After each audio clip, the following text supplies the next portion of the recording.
Assalamualaikum warahmatullahi wabarakatuh. Perkenalkan, nama saya Fadlina Tawisesa. Saya dari Manajemen Transportasi Laut Angkatan 23 kelas A. Jadi di sini saya akan menjawab pertanyaan yang telah diberikan oleh Pak Muajir. Yang pertama, sebutkan dengan rinci 3 hal latar belakang terbentuk agama. Yang pertama itu adalah kebutuhan spiritualis, yaitu keinginan manusia tentang asal-usul, makna hidup, dan kematian mendorong mereka untuk mencari jawaban spiritual. Nah, yang kedua itu adalah pengalaman misterius, yaitu peristiwa alam yang tidak terduga seperti bencana alam dan penyakit menimbulkan rasa takut dan kebingungan, dan manusia mencari penjelasan dan perlindungan dari kekuatan yang lebih besar. Lalu yang ketiga yaitu adalah kebutuhan sosial dan moral, yaitu seiring berkembangnya masyarakat, norma dan nilai moral menjadi penting untuk menjaga keteraturan dan kohesi sosial. Agama berperan penting dalam menyusun dan memperkuat norma-norma ini. Nah, untuk pertanyaan nomor 2 yaitu apa definisi dari agama dan apa yang kamu ketahui tentang paham animisme, dinamisme, ateisme, dan berikan contohnya. Nah, untuk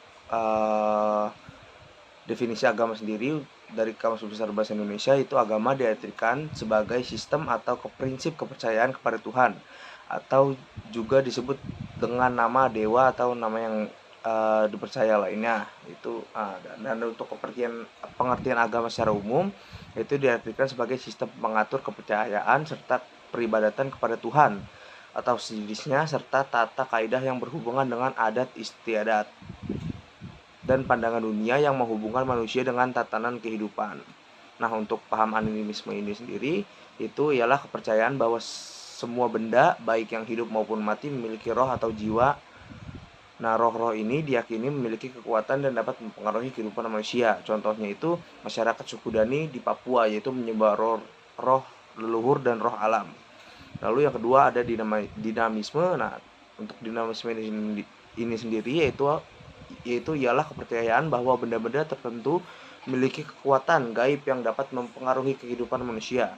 Nah, kekuatan ini selalu dipersonifikasikan sebagai roh, tetapi lebih kepada energi atau daya yang ada dalam benda. Nah, contohnya itu yaitu ialah upacara penyucian benda-benda pusaka yang diyakini memiliki kekuatan magic atau magis. Ya, contohnya keris, batu akik, dan lain-lainnya. Lalu yang ketiga ada ateisme, yaitu kepercayaan bahwa tidak ada Tuhan atau dewa-dewi. Nah, orang ateis tidak mempercayai keberadaannya Tuhan atau kekuatan supernatural atau makhluk ilahi. Nah, contohnya itu adalah Richard Dawkins, yaitu seorang ahli biologi yang menulis dan penulis buku dan penulis Inggris yang terkenal dengan pandangan ateismenya. Lalu untuk pertanyaan nomor 3 yaitu dalam eksistensi Tuhan ada 3 instrumen pendekatan. Nah, untuk tiga instrumen pendekatan ini, yang pertama ada pendekatan rasional atau filsafat. Pendekatan ini merupakan akal budi dan penalaran logis untuk menganalisis argumen-argumen tentang keberadaan Tuhan. Yang kedua ada asal-usul alam semesta, yaitu mencari penjelasan ilmiah tentang bagaimana alam semesta tercipta dan apakah bukti yang menunjukkan intervensi ilahi. Yang ketiga ada koleksitas alam, yaitu mempelajari koleksitas dan keteraturan alam semesta dan apakah ini menunjukkan adanya desain cerdas oleh pencipta. Yang keempat, pengalaman spiritual, mempelajari pengalaman pribadi individu dengan Tuhan seperti doa, meditasi, dan juga pengalaman-pengalaman personal yang merujuk pada pengalaman spiritual.